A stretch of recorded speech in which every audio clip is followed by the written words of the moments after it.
evening. Welcome everyone. I can see a lot of familiar faces. Ashir Bhai from Japan, Rubayat Sarwa Bhai from Innovation, Habibullah Bahar Bhai. So a lot of familiar founders from the startup community are here. We will very soon have our distinguished panelists coming live. Uh, Today, we're going to discuss the opportunities that are there out of this crisis. And we have Hussain Ilyas Bhai of Patao. We have Shamim Bhai, Chairman of Venture Capital and Private Equity Association of Bangladesh. And we have Sosan Suha, Founder and CEO of Positive Bangladesh. Thank you so much. This is our sixth episode, in fact, and the last one. So a few weeks ago, when we all got into this new reality called the lockdown or the great lockdown, we thought, this is time to start uh, supporting the startups more because that's our primary target audience. And we started getting a lot of requests for help, a lot of requests for information and support. And we thought that the best way that we can do it is by bringing experts like Shamim Bhai and also founders like Ilyas and also founders like Sosan and of course a lot of other people who came to previous shows to bring the questions from the founders to them so that we can have a conversation and maybe in those conversations to provide some answers, some guidance, and so forth. Today we're going to talk about more along hello more along how this crisis is not the end of the world, how it is not necessarily the gloom and doom, how indeed, the startups in Bangladesh and across the world are stepping up and, doing the most important things that they can do right now, and also how they're finding the future as an opportunity to take advantage of. So I will probably not go further in terms of my own deliberation, but I would like to come to the panelists. And you have the chat room. Please introduce yourself and talk about your product, talk about your services there in the chat room. And for the first hour, we will have our distinguished panelists, talking about sharing their perspectives. And then from 10 o'clock for half an hour, we will try to fit in some of the participants to share their thoughts and opinions and if there are more questions. So now, coming to Shamim Bhai to begin with. Shamim Bhai has been, in the industry for quite a few years now. And we know each other for probably over around 10 years. And Shamim Bhai has been president of BASIS. He is also chairman of Venture Capital Association. He has his own startups, and as well as Shamim Bhai is part of a Silicon Valley-based global venture capital outlet, Pegasus.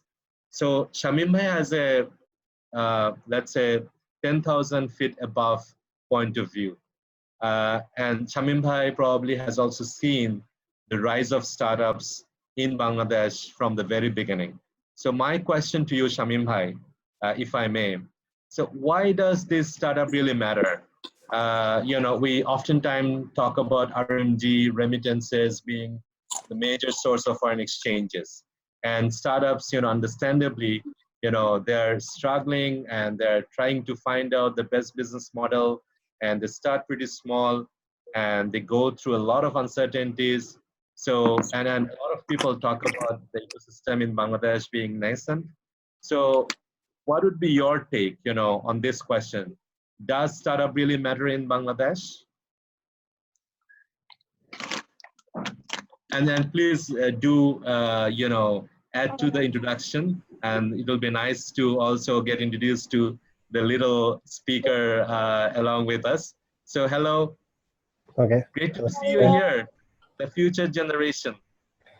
Hello from Asan's family. This is Shamim Asan, and with me we have Samara Sayeda Asan, hopefully a future startup founder.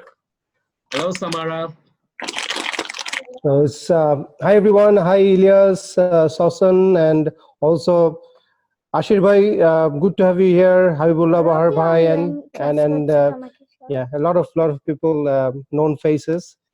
Minas bhai and Better Stories. Thanks for organizing this.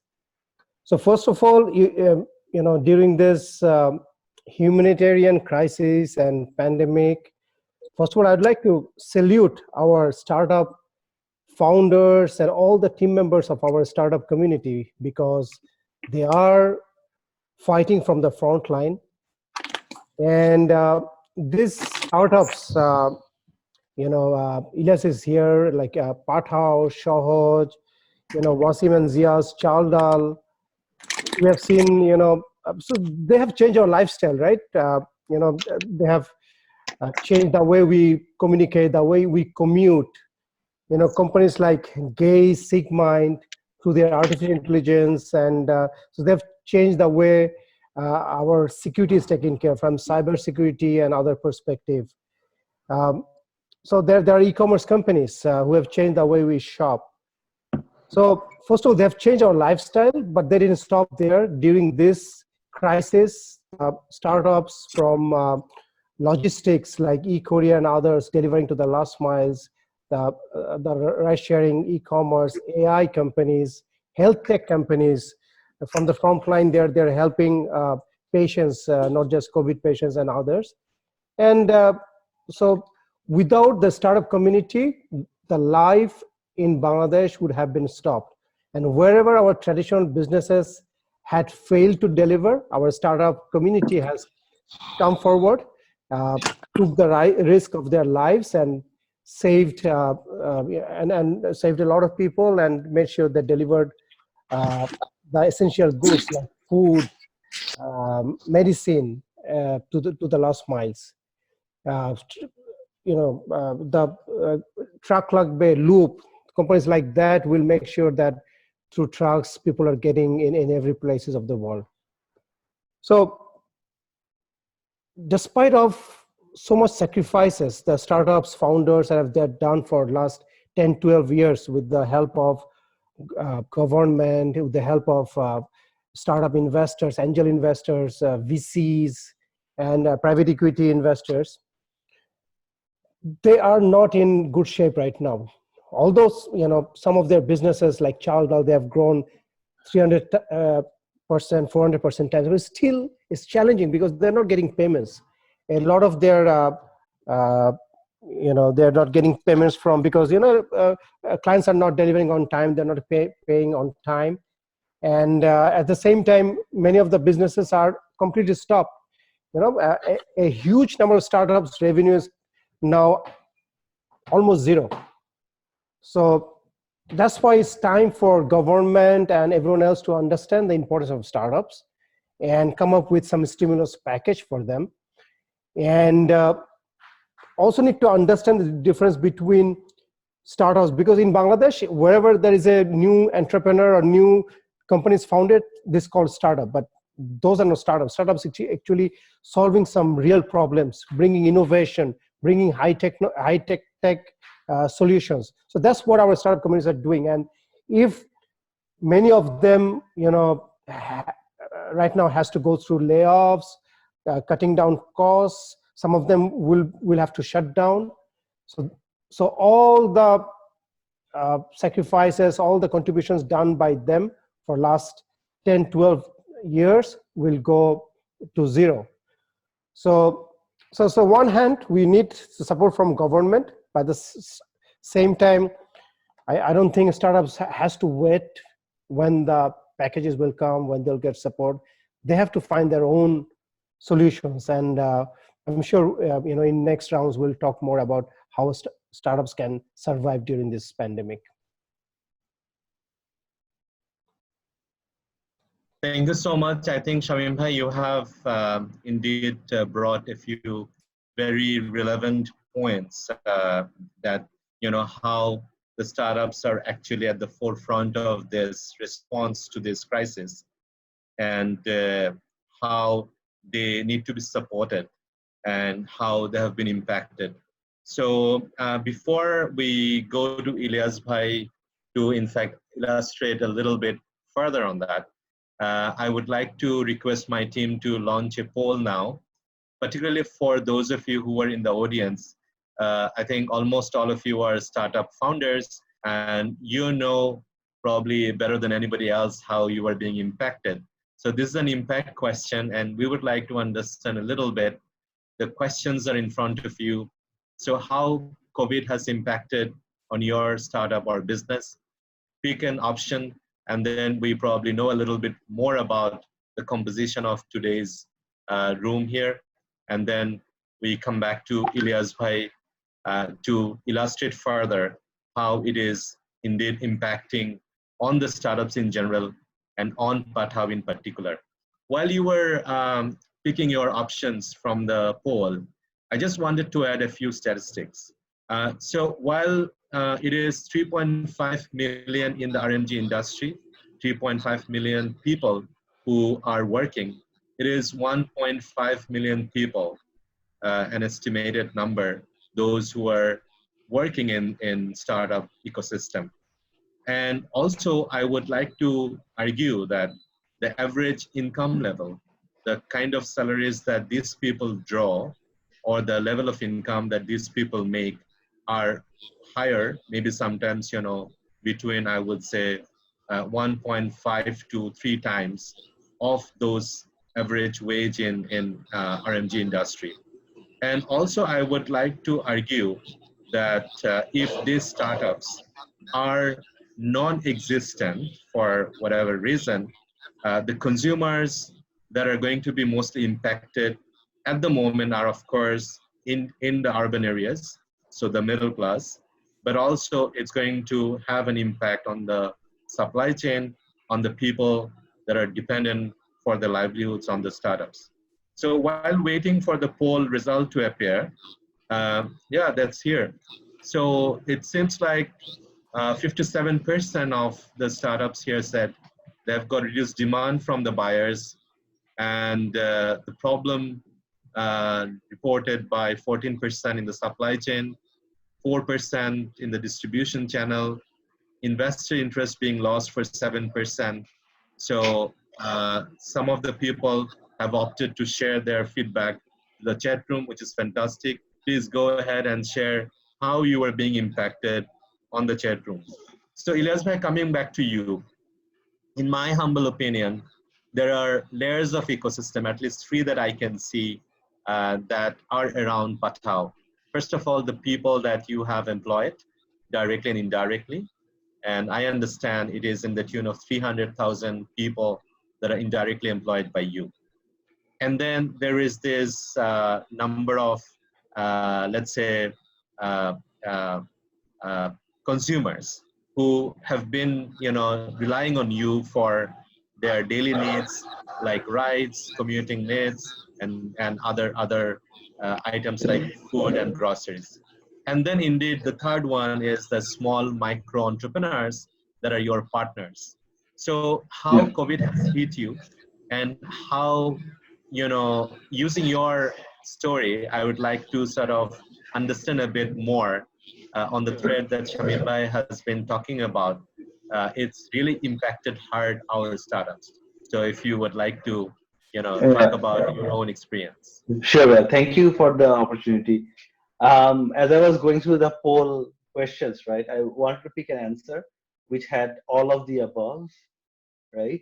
But there wasn't one, so I had to go with one. But I think people like us and other founders as well will find that the problem that they're facing is not one problem; it's a multifaceted problem. It's a problem in yes, in the lack of investor interest, but also in how the demand has shrunk, how the supply chain has shrunk, how distribution has become much more difficult, and how people's spending patterns have all changed, right?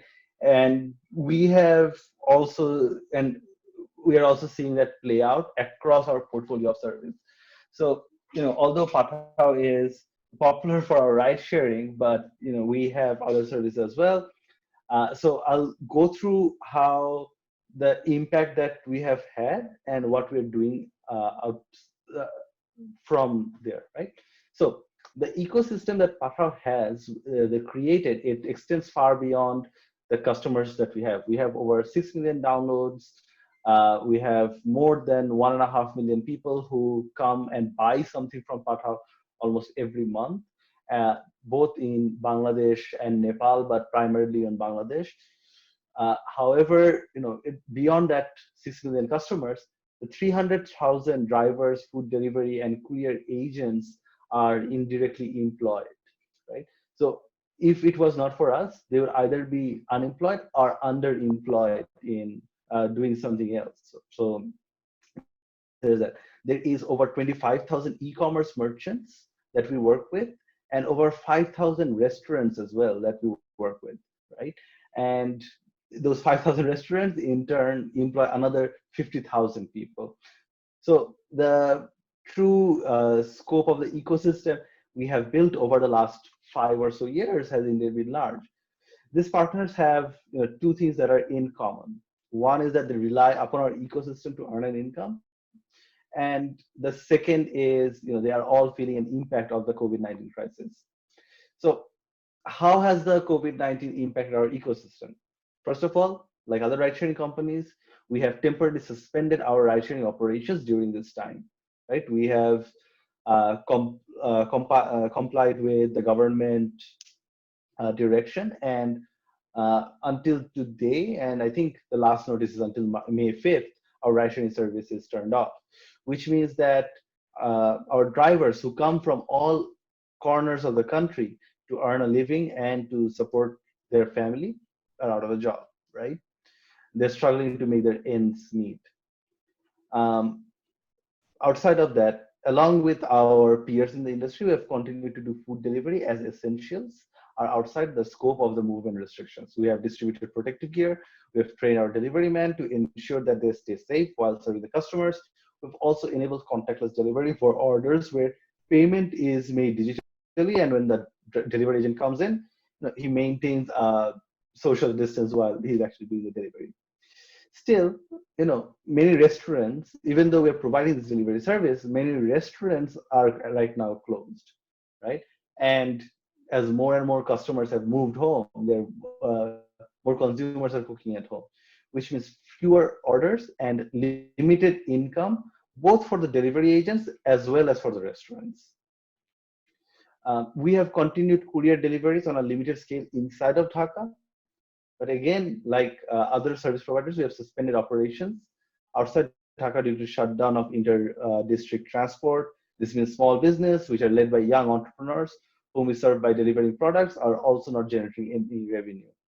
Uh, Recently, what we have also seen is that even inside of Dhaka, e-commerce deliveries are being restricted at certain areas. So there's in a lockdown area like Mirpur or in Mohammadpur, even delivery agents cannot go to make the deliveries, right? So even inside of Dhaka, delivery is restricted. So you'd assume automatically that, hey, maybe since people cannot go outside, maybe e-commerce business is booming. But the reality of the situation is that distribution or the challenges in distribution affect the e-commerce merchants. Um, so yeah, I think what we have done because of that, and since the COVID crisis, I think right around a week before Bangladesh went into a lockdown mode, while we were seeing that what's happening in other countries, both our surrounding countries as well as um, other both European and Western countries, was that we saw that there would be an immediate need for grocery delivery and for pharmaceutical delivery.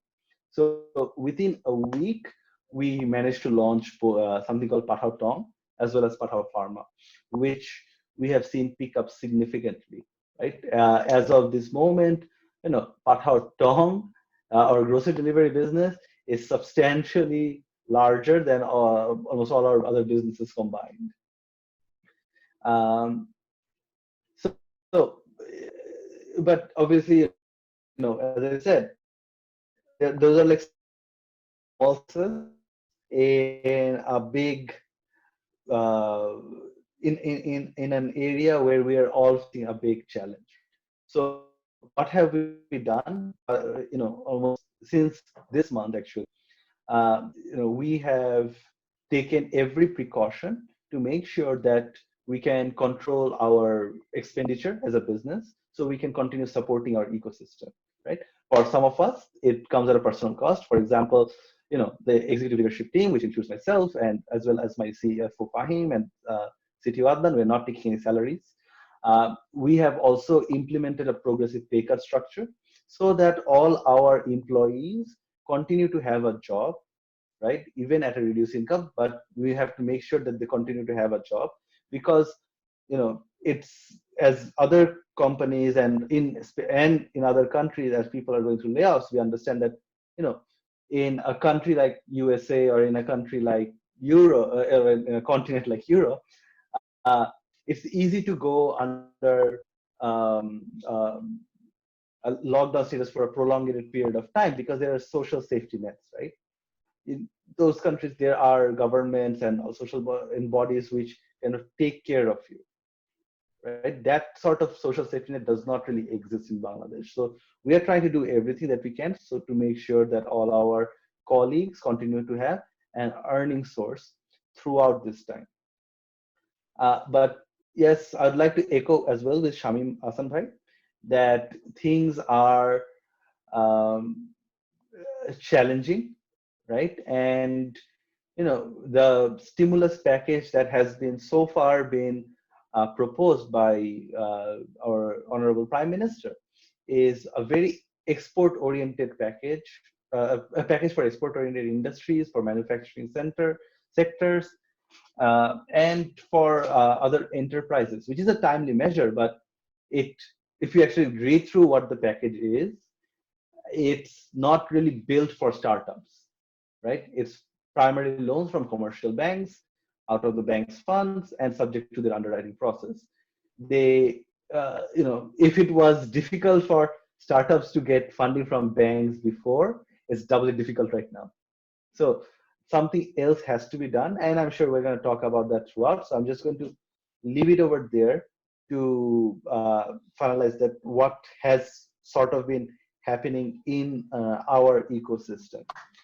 Beyond that, we have continued to work with other either NGOs or as well as a lot of donation programs, such as we're providing logistics support to Vijay Foundation, Bidananda Foundation's One Taka Meal program. We're working with Sheba XYZ Daily Star and Daily Shamakal's Mission Save Bangladesh. We're working with ECAP's Manav Sheba. There's a lot of other programs that we are sort of working together on, trying to figure out how best, even with all our limited resources, we can contribute towards to solve this crisis. Absolutely. I think, Ilyas bhai, that's a great segue for us to also talk about, one arrangement that we have got, a couple of platforms that you have kindly mentioned. We have a partnership going with, uh, I think almost all of them, Manav Shiba, Amra Korbo Joy, Eshu Shobai, Mission Safe Bangladesh. So this show is free for all the attendees. But if it does any good to any one of you, we request you to go to our website. The link is also on the chat room, and you will also receive a link to the email. So you can feel free to add your contribution, and we have been passing on your contribution to those platforms as we receive them. I just wanted to also uh, read out one suggestions that Munirul Islam has shared for you, Ilyas bhai. In the formal employment sector, due to the lockdown, people are saving money as they don't need to commute. Could ride-sharing platforms like Pathao make an appeal to its customer base to donate that saved money to support the riders who are financially struggling? Just a thought. So I think that's a great suggestion for you, Pathao, and Ilyas bhai. So maybe you can consider that, and when we come back to you next, you might elaborate on that. So we come to SOSA now. So clearly what picture we have got. This is a nascent industry, but this matters, as Shamim Bhai has illustrated. And from Pathao's story, we got to know, how even a startup like Pathao being really, hit hard. And it's not just a company, it's also all the people who are dependent on that. Some of them had to take progressive pay cut. Some of them had to go complete unemployed. Some of them maybe are underemployed. So that's the story of, let's say, bigger players in the industry. But there are so many younger founders out there, and you represent people under 25 in particular. You work with them. You are one of them. So how are they managing, this crisis, Sosan? Uh, so thank you for the floor. Firstly, I would like to say thank you for having me here. It is such a wonderful discussion that we are having today. So I am Sausan. I am the co-founder and CEO of Positive Bangladesh. I'm sure you've heard about us, but I'll still elaborate. What we do is we are trying to build a creative platform for the youth, which offers an opportunity for critical thinking practices and at the same time creative engagement for the youth. Right. So talking about youth, I'd largely talk about people ranging from the age group 30 to say 15 to 30 in general. Uh, so let's just have a look at this situation here. When we're talking about COVID-19, we must understand that we're talking about something that we have never experienced before in the modern times. Yeah, we have seen the 1930s epidemic, the crisis, the financial Great Depression that has been there. But at that time, we took certain measures. America started reprinting money, and they tried to cover up this whole scenario. But now it's not working. It's not working because it's health we're talking about. We're talking about social distancing. Everything that we've believed in so far has just gone to dust. Now it has given us a prospect to see the kind of context we talk about. So much money going into markets, so much money going into exchange values. It's all about the economy that comes in translation with money and nothing to do with human values. We don't have enough expenditure on healthcare. We don't have enough money going on food protection and other necessities of life. Now, what the startups are doing about it, the startups are a wonderful solution to all those problems because what they do is solve problems and they come up with many utility services. They make it easier for the citizens to live. So yes, in a sense, it is not as bad times as it should be for traditional businesses because with the factories and the industries closing down at an alarming rate, with zero presence of the workers in these industries, they are facing huge danger, maybe on the brink already. But startups, they have a chance to retaliate, to pivot and retaliate. In what sense? I think like Elias Bhai has mentioned, he's finding out other means to provide grocery services or other delivery means to people to their TG and just pivot back in action. However, I would also like to say that there are many opportunities cropping up in this times as well. So maybe this is also a wonderful time to reconsider what we're doing. So as a young entrepreneur, I would like to say that we have taken this time for ourselves to rethink and retaliate, to pivot our product according to the need. We were already going to launch a opportunity hub and a platform for critical thinking. So we're modifying it on the basis of COVID-19 needs, the concerns that has arisen and the needs of young people. I have seen many young entrepreneurs do the same. They're converting their business model from one to another. They're also trying to pivot and maybe adopt models that they've thought about before, but that has started to put in action like really quickly. At the same time, talking about in general young population, I think they're also they're more productive than before. I don't know if that's true, but I have seen so in my target audience. People are more creative. People are investing in exploring their potential. They're drawing more. They're creating more new things. They're investing themselves in research and analysis and creating new tools to battle COVID-19. And at the same time, they're also investing in ways to reconsider about the whole economic and state model that we've had so far. So I think that's a good way to begin. And in terms of using the youth potential, since that's specifically what I work with, I think so far the economy has always been thinking about, compelling people to work and making them find ways to spend their wages in. But now we're saying that you have to stay home, and you cannot go out to those outlets where you were supposed to spend your money. So I think this is a great opportunity to think, most of all, to think about how we should redesign this model, because we know that the system we exist in, it's always going to start to push back, to roll back into their defined model of normalcy once they get the chance. But is that what it should be? Maybe not. So I think the youth should mostly invest themselves in rethinking and maybe come up with their own directives of how the policy should be. Thank you. Thank you so much, Sosan. I think you have fantastically painted a picture of how young people are managing, and maybe there are a lot of, I would say, uh, positive trends that you have spoken about.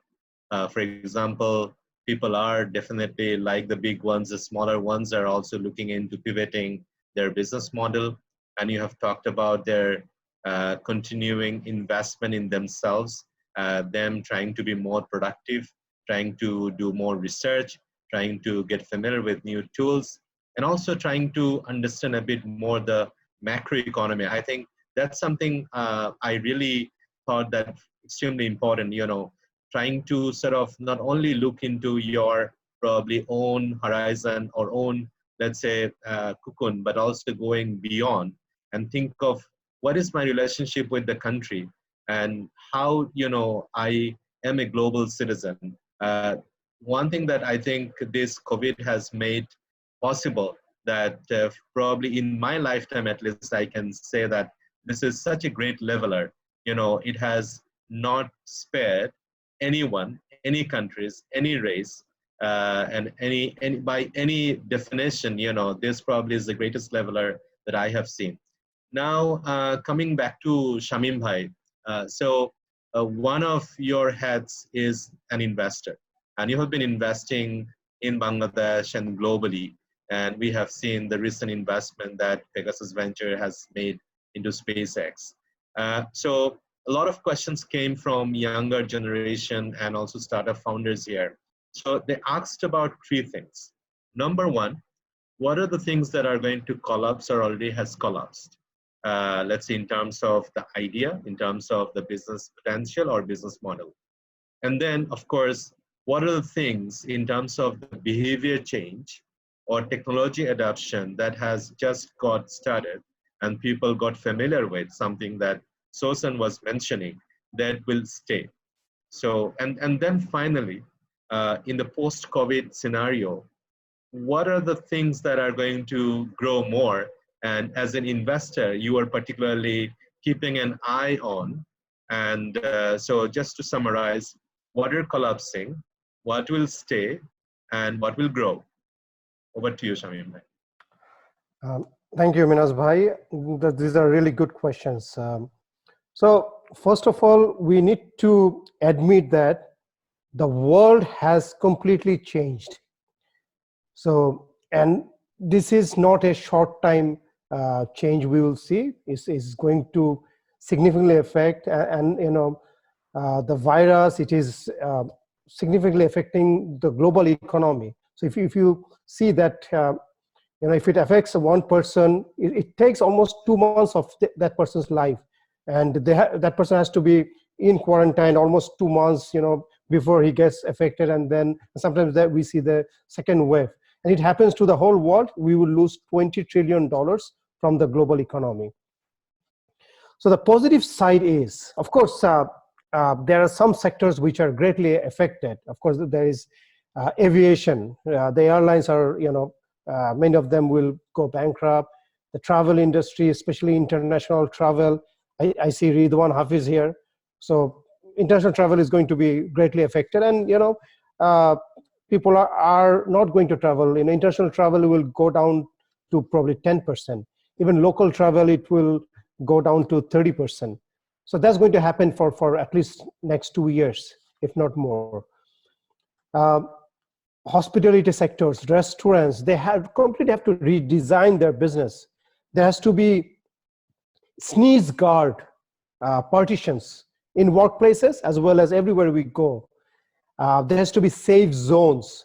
There needs to be contact tracing apps in every companies. On the elevators there will be safe zones, like it will be demarcated on how we have to stand. There'll be codes for that. And there'll be antibody testing kits in every offices, in every places. Infrared body temperature, they will see your temperature before they will let you get in. And a lot of sectors will come back, but there are great opportunities in some sectors. We all know about groceries, essential items, technology sector. I think a good number of our startups are focusing on technology sector. They will have some challenges in next 1 or 2 quarters, but they're having the greatest opportunity you can ever think of. There comes our today's topic, light at the end. So technology enabled startups, they will have the opportunity of their lifetime. There is a survey which said 50% of the Fortune 500 companies were born during recession or after recession. So that, through this, we now got a level playing field, that the companies who were born 20, 30 years ago with a lot of investment, we are now at the same level. We can compete with them because the world is restarting. The world, you have to reimagine your business. And so whatever you're doing, there's a huge opportunity, like digital workplace, remote working. There's a tremendous multi-billion-dollar opportunity in health tech globally. We probably will see from this time, if you can plan it correctly, there will be unicorns in health tech from Bangladesh. There will be unicorns in Bangladesh working, solving digital workplace solutions, enterprise business solutions, because a lot of companies are feeling that because they have, they still have to write checks. Some have to do their HR functions. The HR people, finance people have to go in office. Many of the office, they still have to write check because it's so much risky. The check, some person is bringing the check, you're touching it. So these all could have been automated, but we never thought about it. So now everyone is thinking about it. And companies like Tata Consulting Services, they have seen their productivity go up 25% when they're working from home. Then that happen to most of our companies. For myself, previously, you used to spend a lot of time on the traffic jam, and after you finish your work, you have to really get stressed out, worried that whether you will get a Pathao and Shahj ride or Uber ride to go home, and then you will stuck in the traffic for a long time. Now we are much more productive. Before, when you used to work at places, there were like a lot of noise, chaos. We were trying to have 2-3 meetings at the same time. Even myself, when I was sitting in office, I would have 4 or 5 meetings at the same time, and that used to, I was to lose a lot of productivity. Now I feel more relaxed, and whenever I get stressed out, I go and have a cup of coffee with my wife, play a little bit with my kids. I get refreshed and feeling much better. And so, but at the same time, we really need to make sure that we not only take good care of our physical health, but also mental health. So now I'm getting a lot of opportunity to work out with my family. We do Zumba dance, yoga, and other aerobics together. So it's just a lot of fun time together. And of course, there are no other choice. If we don't keep ourselves fit and proper take care of our immune system, we will be in trouble. Regarding fundraising, is going to be really challenging time, but investors, and the limited partners, both general partners, they're watching. Um, every person's first strategy right now is cash conservation. Everyone is looking at least I must have 6 months of cash. The business people, they want 6 months cash to make sure they can stay in the business. Every individual, like professionals, they want to keep 6 months cash because there are a lot of uncertainty. Everyone wants to make sure that they survive.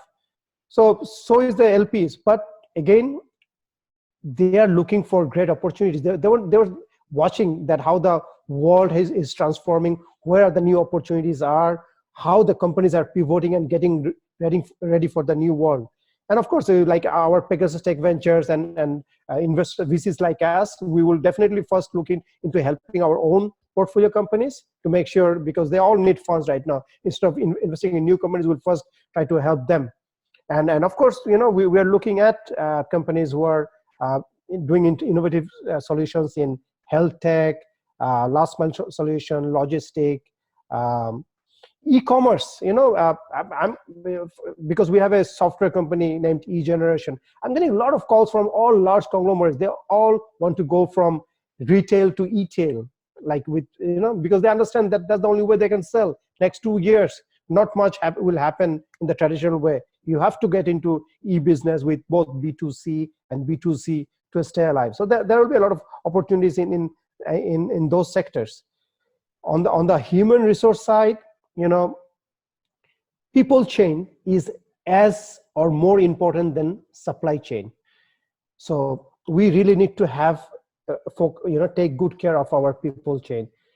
There is a question whether we should lay off at this moment, whether it's unhumanitarian. So a lot of people ask me these questions, and we have prominent lawyer Anita Ghazi Islam here, and she has written some good articles, and she's advising a lot of startups how you can handle with your rent, how you can cut costs with the HR. So I always advise that you have two choices: whether you cut down your cost and stay alive, or you also get bankrupt, or you also wind up your business. Does that help to your employees? Rather, you try to stay in the business and have, you can take care of 50% of the team members you have and their family. But if you just look into emotionally or with a humanitarian ground, then you might sink with everyone else, and you won't be able to help everyone others. But whatever you do, you have to make sure you have to take care of your team members, current and previous ones. Whether you go for furlough, send people for 3 months leave, or you have to make sure that they can survive. So that's something you have to do from your CSR fund or wherever you can, help your team members, because that's how your credibility will build. Because if this difficult time you don't take care of your team members, you will lose your credibility. And this is a wonderful opportunity for everyone of us to look into our strategy. So a lot of things we never think of. Performance evaluation of your team members. We don't get to, at this time, everyone is looking, you really need to see who is performing well.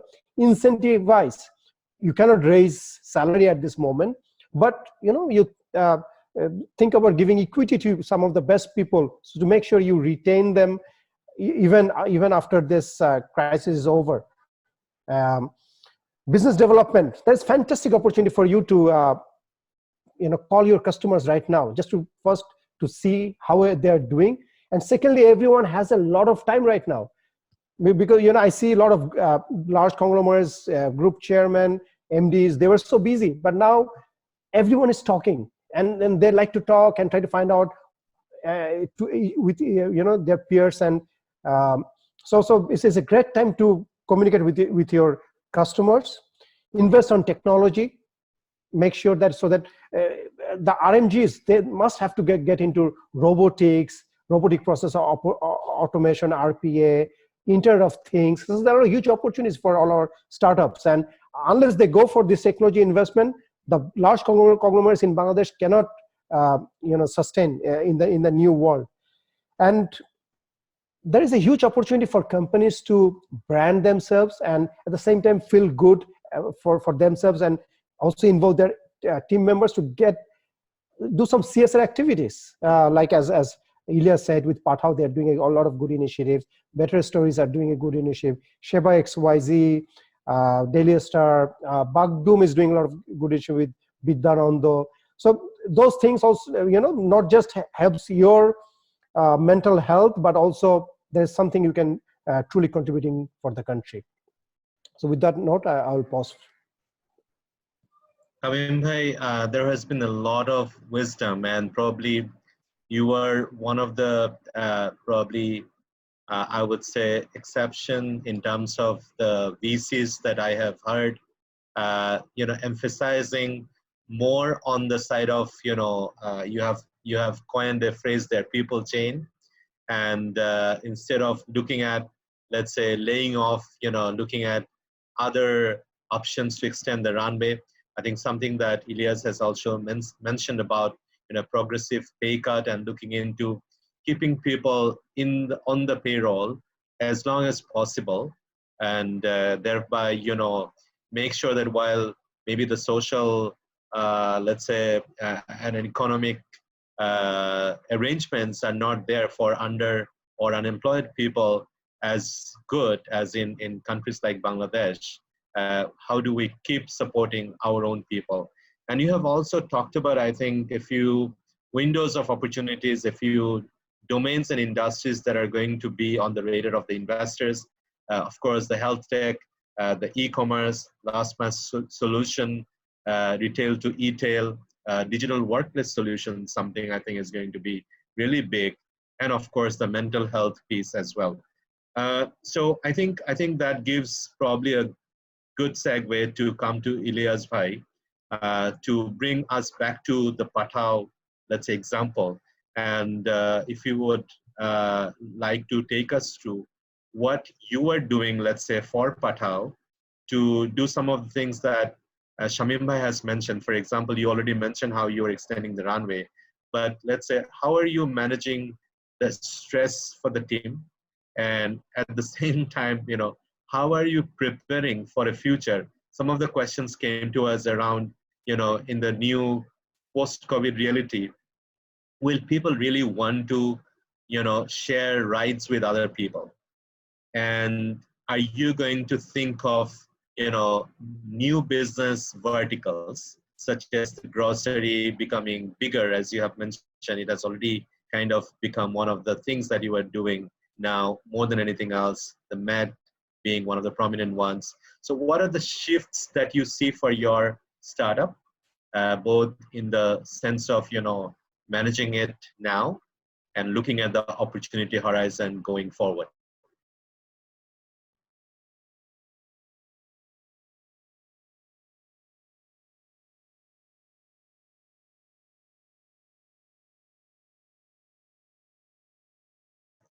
Can you please unmute, Ilyas bhai? I think you need to unmute yourself. Sorry. Right. Sorry. Yeah. Can you hear me now? Okay. All right. So I think I'll take that as question in two parts, right? And on first off is what we are currently doing right now, right? And for us, it's easy to do, let's say, grocery or pharmaceutical delivery because we have been doing deliveries before, right? Pathao's first business was not ride sharing; it was just e-commerce deliveries, right? So this deliveries is something that we have in our DNA, and that's why it was easy for us, comparatively speaking, to just launch grocery delivery or pharmaceutical delivery, right? And something that we were very happy to do and very proud to do in a matter of days, not even weeks, just in a matter of days, right? um, that being said, right now, in that was something that we can do in the short term, but what are the things that we can do in the medium terms or in the long terms, or what can other startups do in that time? Right now it seems to me like almost every other startup in Bangladesh, or not even other startups, there are startups which are popping up, almost everyone is doing grocery delivery, right? And while, yes, that is true, that is a daily need, that is an essential need, but that is not really the only need that people have. Now, I think, what I think we need to be very mindful of is that, look, almost every single country in the world and every single company in the world has been unprepared for the coronavirus pandemic, despite many prior warnings. And the monumental failure of all the institutions will reverberate, for the rest of the decade. This is something that's not really been said by me. So Anderson Horowitz, which is one of the biggest venture capitalists in the world, he put out this article, and I'll put it in the list, right? Which talks about that how we as startups or we as institutions, all of us, have failed to build, right? And there are opportunities for us to build, right? It's and as startup founders, what we really need to do is to look at what the needs are.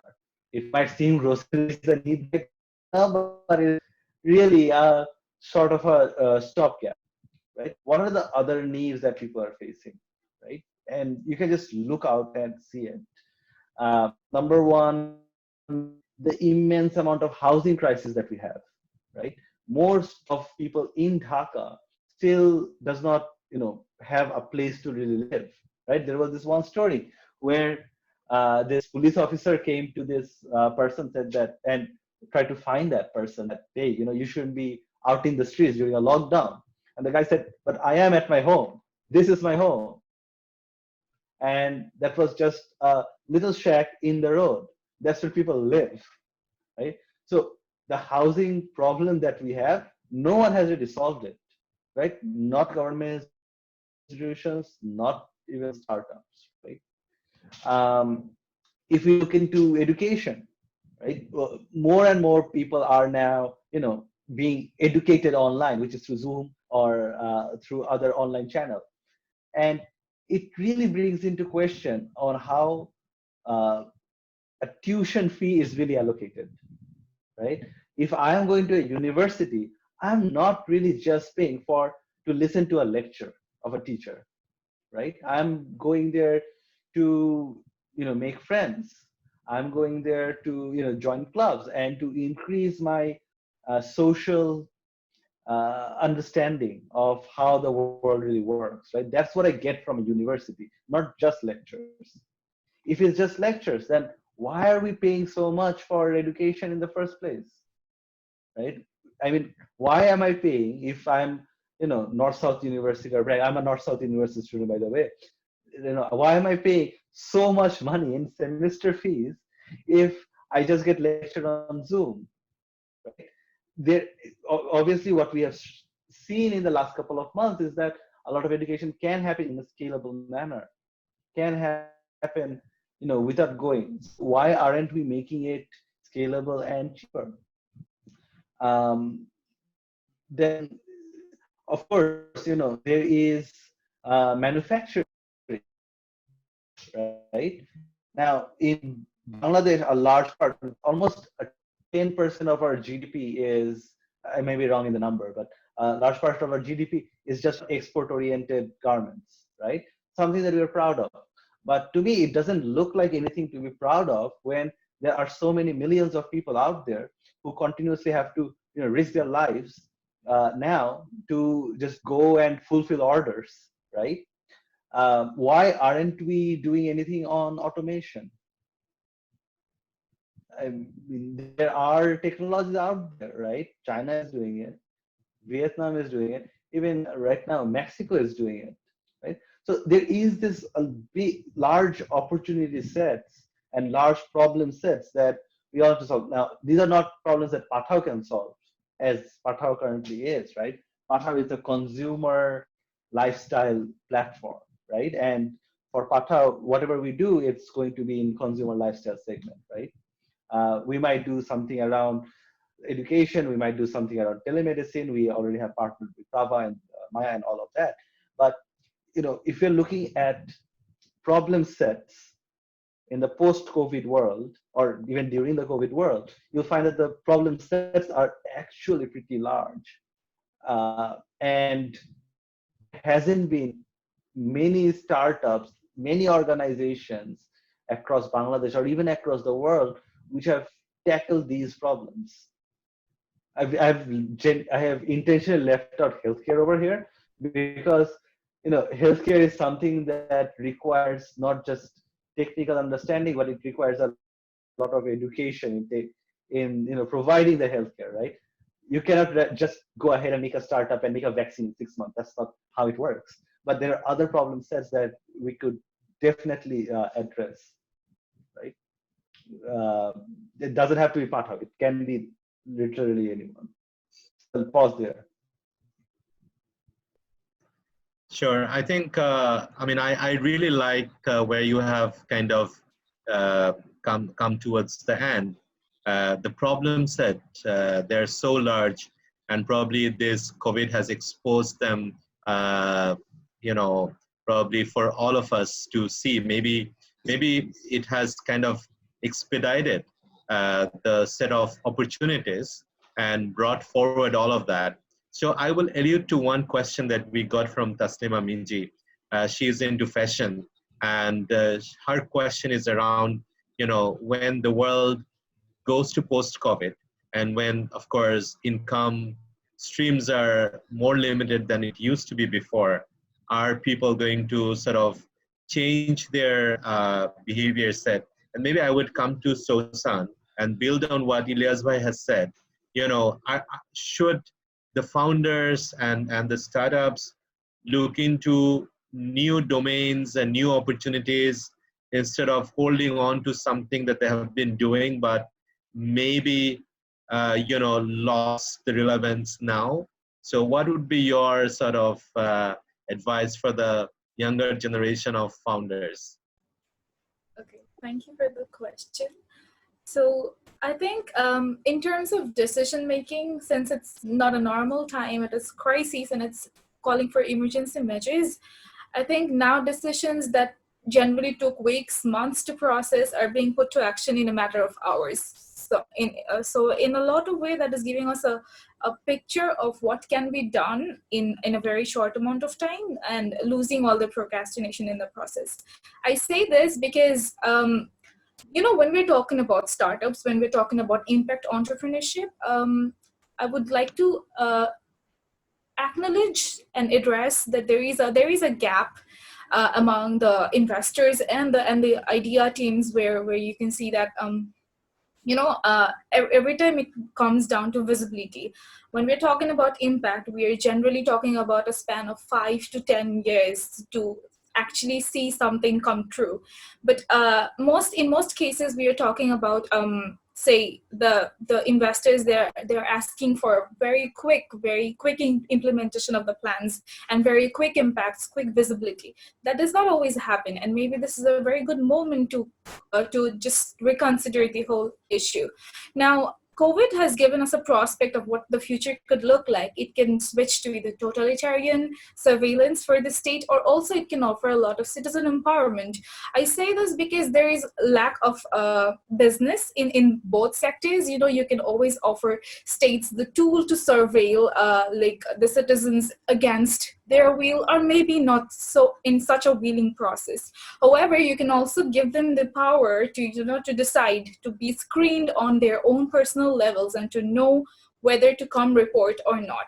At the same time, there are a number of industries that has been left unexplored. For airlines, for hotels that we're talking about, where the industries that are in the risk of complete shutdown, they can adopt new technologies for a smoother functioning in many ways. For airlines, it is very difficult to track every passengers. However, we can always aid them with such a tool. This is just me thinking out loud. We can devise them with tools that that will not necessarily track every passenger throughout the whole journey, but at least alert the authority when they're going to a disease hotspot or so. At the same time, in terms of the creative industry, we're talking about see, we have seen a comeback of Kothao Keo Nahi or Aaj Ravibar, and a sudden abrupt advent of BTV. And I can talk about millennials and Gen Z particularly. We are not a generation of TV watchers, but that has, to a great extent, lured people back into watching TV. Maybe not so much. We can talk about the choices and its mechanisms. However, that is true. So maybe this is a very good time to focus on how we should develop our creative contents and engage with our users. This is a whole lot industry left unexplored. We don't have quality contents here, and maybe this could be a good way to start a startup. Maybe somebody has a very good idea for a movie or TV series or henceforth, but they don't have good production teams. You're always talking about the lack of production teams and associating co-founders and such. And we can maybe develop new startups based on those very ideas. We can maybe also develop startups based on the very idea of ideation. Maybe they'll just hire people in order to create new ideas, campaigns, activations, and henceforth. At the same time, yes, healthcare is going to be like a massive industry in the coming years, because you have seen the vacuum. We are always Ilyas bhai has already mentioned how we are all focusing on grocery delivery and henceforth. But the thing is, after a sample size, we don't need those anymore. There is a sample, a standard sample for consideration, and after that everything becomes obsolete. So maybe explore the other criterias, maybe become more creative. And also, at the same time, we can also consider other technological pivot, switching into different models. And when it comes to fashion or any other related industries that we used to necessarily export, maybe this ones we can start sourcing something locally and feeding our own needs first. So when we're talking about economy, it is always the tough terms, market, exchange value, but we are also going to have to consider that it is about using our resources and turn them into things that we need to, live daily basis. It doesn't have to be all about money and all that. So maybe we can use that as well for a good beginning. So when we're talking about emerging after this crisis, we will always talk about how to mitigate and retaliate, make up for the damages and all that. But this is not a normal situation again, so we can't follow like a wartime economy. Like in the last 40 years, we haven't seen anything as crazy as this. And the political elites has led us to believe in so many ways that the economy is a construct that cannot be harmed or damaged in any way. But this is not going to work. You cannot do a V-shaped economy this time, because that is what's going to affect lives. So yes, this time we need an anti-wartime economy where we take things slowly, take some time to think, and make a more human-based model, something that affects people in a good way. At the same time, we take it slow on making money. So that's my 2 cents. So let's see what the other speakers Sure. have to say. Thank you. Sure, Sosan. I think there is a lot of, let's say, I would say, slightly different perspectives there that we have got through you, and thank you for bringing those up. I think as a whole, if I can summarize what you have been trying to say is, this is new normal, this is new reality, and life has to take in, from that angle.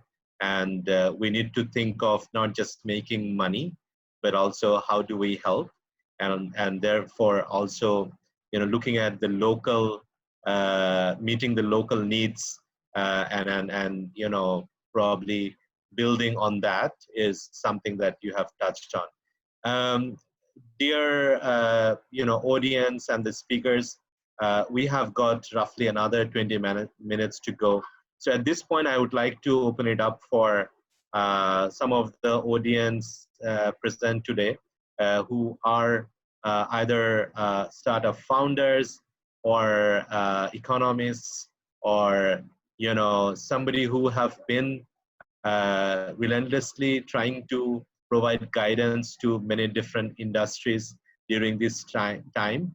So first of all, I would like to come to Rubaiyat Sarwar Bhai, and I have been following you. You have been organizing a number of very important and useful webinars, and you have been trying to create a lot of policy recommendations to them, engaging local and global experts. And some of them that I have attended are, on the agro, on the RMG, on the policy and impact on the livelihoods. And one of the things I remember from one of the calls or talks where how public health has become, part and parcel of the policy making, the conversation now. It wasn't there as much before. So you have heard through this, throughout this session so far, and the startups, some of them are struggling, some of them are managing, and indeed we are also talking about a spectrum of opportunities. So I would like to ask you, in your view and opinion, what is going to happen post-COVID that these startups can indeed take advantage of? So more on the opportunity side, if you like. So Thank, Rubaiyat from Innovation. thank you, Mina Zuhai. Thank you. And it was very lovely to hear from all the speakers, and it was very enlightening. Just like you picked up from one of the discussions that we're having, it was on agriculture, and basically one of the speaker, and he was from the Southeast Asia region, and he was saying that, see, I mean, now we are talking about agriculture, but what about the safety of the products when we're transporting it? So logistics, farming, and health system are suddenly have become interconnected. So that is really the case. I mean, we have now entered a new world. But the problem is, this world is so fluid and it's changing every day. I mean, since we started, I mean, the official work from home at our company from March 18th, we have been tracking data across all industries that we have been working in. And believe me, I mean, we have been overwhelmed. Every week it changed. Every week the patterns changed. So, I mean, we were very reactive in terms of, let's say, going to the shutdown. All these services that we're hearing about, those were reactionary, I mean, let's say, actions. But I mean, now, I mean, we're also thinking about, let's say, slowly withdrawing the shutdown. And we still have some time to think about it. Now we need to, I mean, instead of being reactive, we have to become proactive. So the question is, I mean, some of the services that we have delivered so far, it might, I mean, not get traction any further. So we have to think what to get traction. We have to think, okay, what are the new, I mean, games that would be in play? Now, think about it. I mean, let's say if we're talking about that interconnectedness, then the farmers, if they're to transport their produce, we also have to ensure that, I mean, essential health safety is ensured there. So there is a role of a probably health startup to work with a farming startup, or to work with a logistics startup. So they can then partner together, and then, I mean, that could, I mean, result in a new.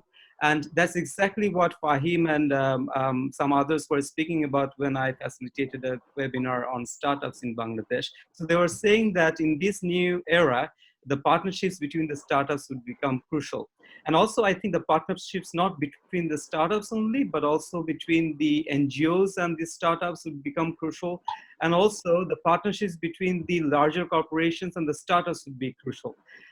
One thing that fascinates me is that, unlike other countries where the larger conglomerates, in India, for example, the larger conglomerates invested in startups. But in Bangladesh, we do not see the likes of a Square, for instance, coming to the space of a startup industry that much. I don't know what bottlenecks they have or they face, but I mean, they did not embrace it as such.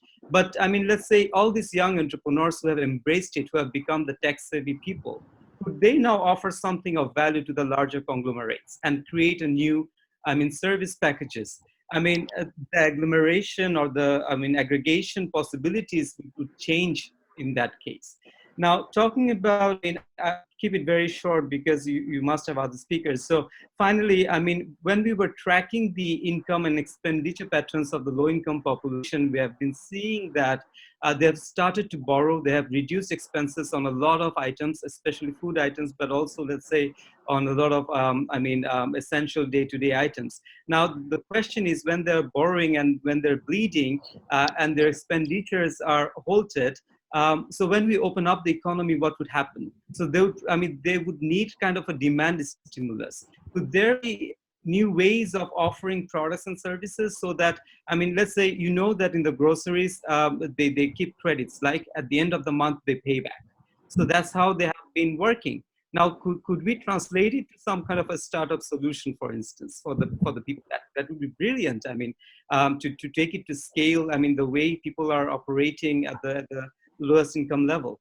So I think, I mean, we need to really understand how the income expenditure patterns have changed. We need to really understand how this, the interconnectedness have evolved over the industries, and we have to strike new partnerships. It now needs to become partnerships between different sectors and actors, and that's how we can probably become, I mean, more resilient against the tension that we're seeing. Thank you, Minaz bhai. Thank you so much, Rubadha. I think there were a lot of great points.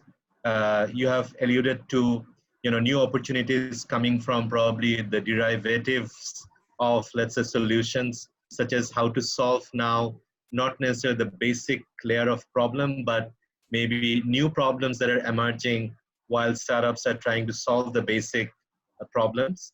And then you talked about the interconnection between domains like logistics, health systems, agro, how all of them, become intertwined now. And also the partnerships, how conglomerates, NGO startups, governments, all are now having to collaborate and how that could be taken advantage of. I think those are really great points for startups to think about. While we are doing this conversation, I thank all of the participants. They're putting a lot of questions out there, and also they're talking about their startups and what products and services they have got. So thank you so much for being with us. And I know we cannot possibly answer all of your questions, but we are definitely going to keep a tab of them and going to try find a way to come back in collaboration with the experts on this panel and also other panels to come back to you with some answers. So now I would like to come back to one other audience member, Zia Bhai from Chaldal. So Zia Bhai, you have been at the forefront of the, let's say, COVID response as well, like Patao. And you have been into grocery probably long before any other players. So how do you see the growth of, let's say, opportunities, but a lot of other startups have quickly pivoted to it? And also, definitely, Shamim Bhai and Rubaiyat Bhai, a lot of other panelists have talked about the logistics. And then I also see that, the national infrastructure of supply chain, particularly in the agricultural space, has become a thing, and startups are becoming, an important party into that conversation. So what are the opportunities you see in that whole evolution of things over the last few weeks? And how do you see those things continuing to grow over next few years that are coming to us? So Zia Bhai? Yeah. Assalamu alaikum সবাইকে মিনাজ ভাই আসসালামু alaikum Shamim ভাই আসসালামু alaikum hi Ilyas and Susan nice meeting you. So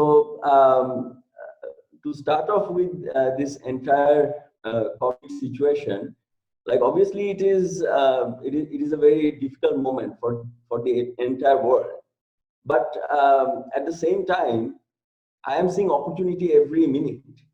I am seeing new things coming, and I'm seeing that the new startups have new things to think about. So আমি একটু বাংলায় বলি যে যেরকম সে ফর এক্সাম্পল আমরা কিন্তু অনেকদিন ধরে ই কমার্সের মডেলটাকে প্রুভ করতে চাচ্ছিলাম যে আমরা একটা অল্টারনেটিভ মার্কেট সোর্স, কিন্তু এটা কিন্তু করতেই দেখা যাচ্ছিল যে আমরা যে ইনভেস্টমেন্ট গুলো নিয়ে আসছিলাম from different foreign investors, and সেই ইনভেস্টমেন্ট গুলো কিন্তু আমাদের বেশিরভাগই খরচ হয়ে যেত মার্কেটিং এর পিছনে, যে আমি chaldal.com বা আমি পাঠাও বা আমি bagdum.com বা I am like BetterStories or whatever it is. So like আমাদের এখন যেটা আমরা করতে পারছি সেটা হলো যে we are not requiring this marketing, but we are getting a lot of orders that also we cannot cater. So it's a big problem. Yeah, we are getting customers, but we are not able to deliver the orders. So where is the problem? The problem is in capacity. Like আমরা সবসময় মনে করে আসছি যে আমাদের capacity 5000 it's a very very big capacity. Like I am a very big company, আমার 5000 order আমি করতে পারি, but actually the city's requirement is 50000, and 50000 এর স্পেসে এসে দেখতে পারতেছি যে আমরা সবাই মিলেও 20000 খুব কষ্ট করে করতেছি। মানে মনে করেন যে probably we are getting 20000 orders, we are doing like 16000, the other 3000 we are, and I'm talking about the entire ecosystem. Maybe the other 3000 we are calling up the customers saying, okay, we'll give you tomorrow, or you know, it's 6 o'clock, we cannot deliver. So from that point of view, I see that even many startups who grew with us can have good opportunity to become one of us. So you know, this becomes like, you know, পুরো একটা ইকোসিস্টেমে আমরা ধরেন যে পুরো একটা ভালোভাবে মানে কম্বাইন করে we can actually fight this national pandemic situation, right? So like for new startups, like it also opens a lot of new opportunities. Like say for example, আপনি যদি যারা travel tour sites নিয়ে কাজ করে, why they are not like thinking that how we can export goods and what can be built so that the import and export system of the country becomes fast. আমরা নতুন startup এখন বের হবে যারা drone technology নিয়ে হয়তো বা কাজ করবে। Like right now I am thinking about how can I bring more rice. আমার এখন হয়তোবা সিভিল অ্যাভিয়েশনে গিয়ে সে পারমিশন নেওয়ার সেই টাইমটা বা সেই এফোর্টটা আমি দিয়ে কোনো বিজনেস কেস বানাতে পারছি না। সো নতুন একটা স্টার্টআপ কিন্তু সেই জায়গাগুলোতে কাজ করে they can come up with some innovative ideas. How can they make more deliveries happen? So these kind of problems we have been trying to solve it ourselves for a long time, because we were trying to prove what is e-commerce and what is a classified website and what is, like, you know, a bitroy.com and chaldal.com এর difference কি, এটাই actually আমি একটা সময় গিয়ে বুঝাতাম অনেক কথায়, অনেক জায়গায় যখন কথা বলতে যেতাম I used to explain that. However, when you have asked me about, like, you know, future prospect of startup, there is a lot of prospect and they should really work towards that. And also, like, you know, in the financial side of things, like এখন কিন্তু আমাদের bank গুলা বা আমাদের financial institutes গুলা কিন্তু বুঝছে যে ডিজিটাল কোম্পানি গুলা কিভাবে important in the ecosystem. Like previously they had some negative feelings regarding these issues, but now they are really welcoming startups and digital businesses in the country. So thank you very much. Thank you so much, Zia bhai. I think there are a number of great points. একটা হচ্ছে যে যেটা একসময় মনে করা হতো যে the sky that's no longer is the limit now. এটার 10 times করার জন্য you know, there is room now, there is demand now, which has now become a reality, but unfortunately the capacity is not there. So combined capacity mileo, we're not being able to deliver what people are asking for. So big room for more players or existing player to be more efficient, bring in new technology like drone and so forth. That's number one. Number two, fascinating how, you know, your cost to explain what you do and how your systems work has now reduced to zero because of, you know, the new reality. That was one additional thing I have noted. And finally, I think the acceptance, the first question that I did ask Shamim Bhai, why does startup matters? And Shamim Bhai has been at the forefront of, you know, policy advocacy for startups and multiple digital world program startup ke conference er madhyome bibhinno engaging session er madhyome Shamim Bhai did try to showcase them in front of our leaderships. And I think still it was a long struggle to sort of push for real policy decisions and implementation of some of them. But I totally see that happening now. The institutions that provide finances, they're now getting to understand the importance of it. I think you were talking to me earlier about how police officers are actually becoming more supportive because themselves are now ordering through Chaldal. So I think that's a great way of looking at this opportunity horizon. I wanted to say, আমি এখন আমি if you এখন don't একটু- mind, can I say a small thing? Sure, এটা sure. হলো যে, right after COVID, we have to also think that what kind of modernization we should look at, and which old infrastructures we should actually not want to have in the long run. Like if we have a high-speed train now, we should think about a high-speed train, how to build more high-speed train, not like look into building, say for example, the regular train that we build more. So these kind of infrastructural decisions we should also think of for a better future.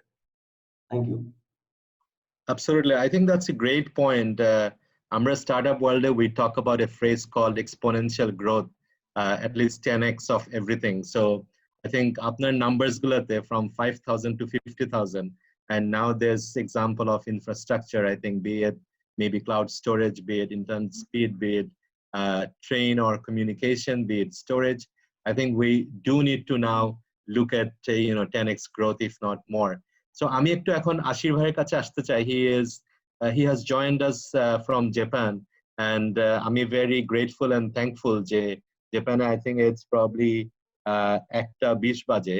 So you are still with us for a long while, and I know যে you have been thinking of a lot of new opportunities maybe that are more at a global scale, and people are talking about the dependency of China now being more distributed, and particularly Japan is considering spreading those opportunities or investing in them by working with countries like Bangladesh. So Ashir bhai, if you are still with us, I hope you are. If you can, Yes, I am. yeah, thank you so much. Yeah, Thank you so much for being inviting here, me. and yeah. Thank you so much. I was just listening to all of the speakers. I learned a lot today. I'm from a different perspective. I teach in university, as you know. So I wanted to learn I wanted to know how you guys are really reacting to the situation now in Bangladesh. So today, I think we don't have much time. I will just add a few points. I think I have a different perspective as I'm in the university in education academia. And the second thing is I'm in a different country. যদিও মনটা সারাক্ষণ বাংলাদেশে পড়ে থাকে. So from the Japanese perspective, I will put new points. So COVID-19, as you know, that it's not only affected Bangladesh, it affected the whole world. Maybe it's probably very similar way, similar pattern, Japan and Bangladesh. Even in the academic sector, we are really worried very much. For an example, we don't have classes right at this moment. So actually, our services are closed in your term, if I say. And one interesting thing, there was one survey recently that one out of 11 students, they have decided that they will not come to university after the university reopens. So it means we will be losing our customers as well, in a way. So how can we attract our customers? I mean, our students, what will be their future? That's something is very scary. If you look at the lifestyle pattern that has been changed recently, right now 40% people are working online. 40% people, they have to move because like supporting healthcare, food, shelter, other services, they have to move. So people move physically. 40% move physically, 40% work online. 19%, they said, it's a jokingly, they said that they're enjoying holidays. And 1% people, they're barking against the government, saying that, oh, you are not doing the right thing, you're doing that. So that's 1%. So we are not really sure that how it will continue. New problems are coming, new opportunities are coming.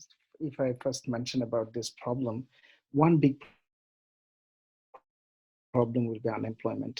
So it is not only Bangladesh, I think in Japan as well, unemployment will be very big. So from the academic perspective, what I want to do is list out this unemployment, like who will be losing uh, jobs and how can we create new jobs for them. That will be a very big challenge. It's not only in Japan, I think Bangladesh will be the same case. So we have to be very much creative to create employment for these people who will be losing jobs. And the opportunity, as you also already mentioned, that Japan will be shifting many of their business from China. China has a China risk is the term, and they will be shifting their business to other countries. So what will be their other countries right at this moment? Bangladesh can be one candidate. So as Rubayat Bhai also mentioning that we have to be proactive, not reactive. So we have to understand what actually Japan is looking for. So from Bangladesh, Bangladesh part, I think it's a very good opportunity that if we study the requirement of Japan, and then we proactively actually make business proposal for Japan to attract their business in Bangladesh. Um, I think that's pretty much it from my part. So two things that I wanted to mention is the scale is maybe different, but the problems and opportunity will be the similar, even in Japan or in Bangladesh. But for Bangladesh, there will be more opportunities to get some business from Japan. Japan has it was losing population. It was creating opportunity. It was showing opportunity for other countries as well. I think it's a good opportunity for Japan and for Bangladesh to grasp a little pie from Japanese market. Thank you. Thank you so much, Ashir Bhai. I think I'm sure we will continue to talk and will also connect offline with you because I see that there are a lot of opportunities that our young founders and startups, and also as a whole, I think a lot of business leaders in Bangladesh are interested in exploring. And at this stage, I would like to bring Ananya Bhai. He has been a leader. He has been an economist. He has been leading, in a lot of I think policy work. So he has also I think 10,000 feet above view, and works a lot with government. Works with startup himself. Is now leading a startup. So I would like to invite Ananya Bhai for your brief comment, particularly on the opportunity horizon that you see this COVID has brought to us. Ananya Bhai, over to you. Thank you, Minas bhai. And the great minds I see. I listen to the great minds here. It's a great opportunity to share thoughts. Um, I would like to actually bring some systemic issues or systemic items which are going to impact fundamentally business and economy. Uh, Rather than focusing on opportunities, because we have discussed a lot about opportunities. The startup, I think, is just a phase in a journey of a business. But the DNA of startup is innovation. And I think for startups, the golden time is coming, particularly in the developing economies, because we have been observing last few months that there's a number of process failure in delivery, which is important for keeping citizens safe, keeping the business up and running. And this process failure actually would lead to generate new businesses. One thing actually already we have been observing globally that the economy or business is becoming modular. So one conglomerate has been doing everything. Now we see that it is not feasible or viable. So small pieces in the value chain can be done by somebody else who is specialized and can be done more efficiently and cost effectively. And the other partnering with that tech startup is more feasible rather than doing the things itself by the conglomerates. So I think this trend will be faster now, and that I think a lot big opportunities lie for the startups, especially tech startups in the country. The second issue is that the consumer pattern, consumption pattern is going to shift fundamentally across the sector, be it travel and tourism, be it consumer good. Every sector actually are going to face either decline permanently or rise permanently. So this shift is happening now, and it will shape up in next few years. And I think again, the prediction which sector is going to shift in which way, and I think there are opportunities lying for startups. For example, if we take the value chain of e-commerce companies, now probably the time has come to think plugging in local ventures, even in an Upazila, who can be part of a big e-commerce company like Chaldal or Bagdum or Daras, who can do delivery more efficiently than it is centrally managed by Chaldal itself. So it is going to be cost efficient at the same time. It will create more jobs, for the country. So having said that, I think we have to also focus on the COVID-19 is probably is a big signal for the whole world, especially economy. Uh, we have been uh, pumping resources for growth, and that growth probably actually provokes catastrophe, and this catastrophe is going to be more accelerated. So probably you have to think about economy, which is not based on growth, but based on basic needs and the, I would say, the equity. And here also lies opportunity for also economists and the people who are people like Ashif, who is in academia, that we have to really think about new economy, which is being, we have to build due to the big signal we are receiving from COVID-19 outbreak and its fallout. Thank you. Thank you so much, Arunabh. I think you have brought in, the systemic perspective into the conversation, and also I think thank you for reminding us that the DNA of startups is innovation, and this is indeed the golden time to look into, getting more out of the consumer shifts that's happening and integrating maybe the whole country instead of just being focused in the urban. I'm very sorry that we are overshooting a little bit, but I think this is now time to get back to our honorable panelists. It has been an excellent conversation so far. I'm very sorry I could not take all the questions from all the distinguished audience as you have typed in, but we are saving them all, and we will find a way to get back to you.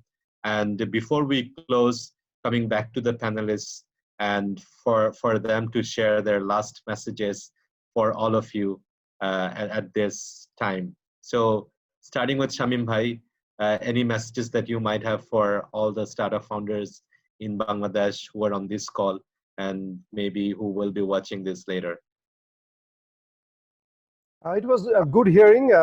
Zia, of course, Chalda is doing a great job. Also, good hearing Ashir Bhai and Ananda Rahan Bhai. And so with I've seen other parents like Lafifa Jamal Appa from University of Dhaka, robotics department.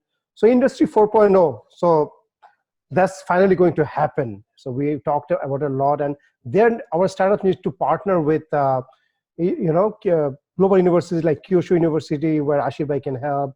Lafifa Appa, the robotics, that she and her team are doing a revolution. We won, the robotics Olympiad recently. And of course, there are tremendous opportunity in distant learning, online education.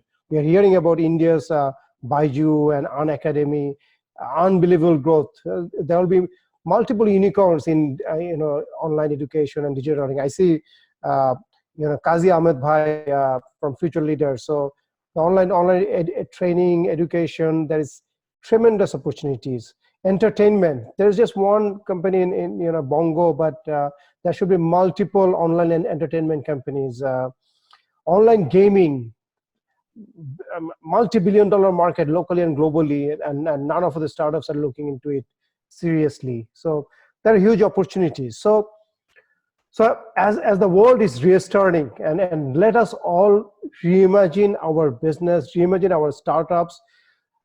So as Ashir Bhai and Minas Bhai was saying that there has been some mistrust with China, with North American companies and the government, and also the European government companies. So there is tremendous opportunities for countries like Bangladesh. We all are waiting for post-COVID. Post-COVID has already happened. This is post-COVID. This is a new world. So we should not wait anymore. We really need to go for global branding of our country with the government and private sector. So the FBCCI, BASIS, Metropolitan Chamber, Dhaka Chamber, and the startup ecosystem. We all, the Venture Capital Association, BetterStories, and everyone else. We need to work together to brand Bangladesh.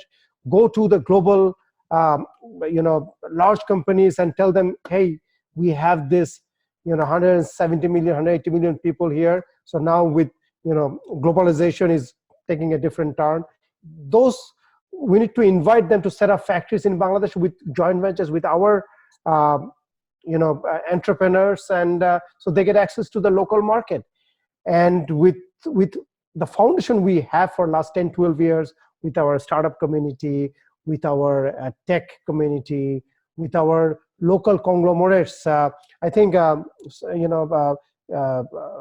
someone was saying that Square did not invest. Square has invested in D-Money in a big way. A good number of large conglomerates, they all are investing in local startups. Appian Group, Mr. Min Nasir, he has invested in Chaldal, and Orion Group, Beximco, they all are investing in stuff. None of them are sitting idle. It's just we don't know, and we're not approaching them more aggressively. We should do that. And if we can all work together, next 5 years is going to be for Bangladesh. And we can see multiple unicorns coming out of from this pandemic. Wishing you all the best. Thank you so much. That's such a powerful message, Shamim Bhai. I think, and also I think this time it's going to be for real. We have been talking about Bangladeshi unicorns for quite long period of time. But I agree with you. Probably the next 5 years is the time that we get it finally. So before we come to Ilyas Bhai, I want to come to Sosan for your last messages. A lot of young people are on the call. And then what would you want to say to them? Thank you And for again. anybody else, of course. Yes, of course. So in this discussion, I'd like to hinge on to what Shamim Asanbhai has said, about innovation and new technology and everything. Yes, everything we know of is going to change after COVID-19. Maybe we won't be seeing so much of affluent industries that are heavily based on human labor so much, because we have experienced how catastrophic the consequences can be. We are vulnerable to diseases and health, and maybe big corporations will be reconsidering whether to employ this model again or not. So maybe we will be seeing a shift towards say machine employed labor, or more non-human based employment of labor these days, which brings me up to the context of Bangladesh. So we are very a huge source of cheap labor for the world, because what? Because our people are not efficient enough, not thinking differently enough. Why is that? So we have a solid rate of literacy right now. However, when we come towards innovation, we actually are one of the least innovative countries in the world, and that makes me sad. Why is that? is it a faulty education system? I would like to point to that first. So I think this is a good time to redesign the whole education infrastructure and system of the country, because since everything is under a halt right now, I think this is a good time to redesign the whole module of education, where you make people more confident, more innovative, adapt them with more confidence, so that they can go out of the social structure of conventional professions and do things that are amazing, innovative in nature. Somebody was talking about doctors turning into health tech entrepreneurs. Yes, but we have never considered that before. Our doctors are so heavily invested with doing what they do that there is not a lot of scope to think about something that's out of the box. So maybe this is a good time to make people empowered with their own potentials, make them discover it, explore it, and that will actually result into a emerge of new wave of entrepreneurs. That's what we want. Economy should belong to the people. So yeah, and there is so much potential, so much positivity in the very moment of a crisis itself, and we all we need to do is devise it very carefully. And even though it lasts into the hands of policymakers at the end of the day, but we can all do our own jobs and empower the nation a bit more. Thank you so much for having me. Absolutely, Sosan. I think you have touched on a very important point there. Before we return, we have to rethink and redesign a lot of things that maybe we have had taken for granted. And there are a lot of inspiration in probably RMG and BRAC, that how, things like education and also export can be taken care of by players like, private sectors. So I will come to Ilyas Bhai for the last message now. And I apologize to all of you that we are running really late, but we cannot go without hearing for the final time to Ilyas Bhai. Thanks, Finas bhai, and thanks everyone for the wonderful things that you've said. It does leave us on a very positive note for this conversation. However, I'm going to say something on the opposite direction, right? It's while it's important to be positive and optimistic for the future, it's also important to be realistic, right? And the reality of the world right now is, although the future might be bright, the reality of the world right now is that everyone over here is right now on survival mode. We are all trying to make ends meet. We're all trying to find a way to help, find a product market fit, and basically survive through this, right? I mean, if future was really that bright, no one would be talking about, we wouldn't be talking about layoffs or government subsidies, right?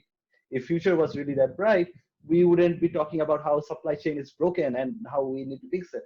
Yes, there's opportunities, but it's also important to be realistic about our own shortcomings, right? It's important not to drink our own Kool-Aid, so to speak. So I would encourage, if there are other startups over here, to follow the basic principles. Future, whatever history is, it's written by survivors, and it's important to survive, whether it's business or in personal life. So do practice social distancing, be safe, encourage your employees to be safe as well, right? If people who are living with family, people who are living with elderly, they're most vulnerable. Let's try to help over there.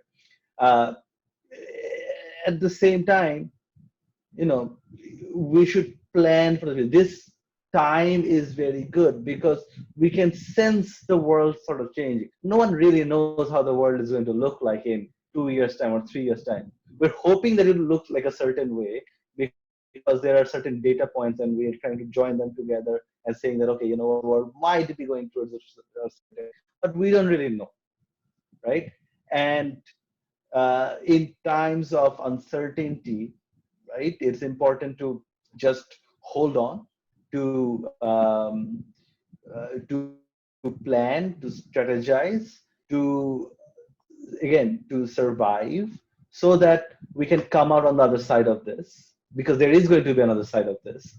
And when we do come in, right, we can all talk about that, hey, how things have, how this time has made us, right? Reality is that some of us won't really make it through, whether they be business or individuals. Some of us won't, right?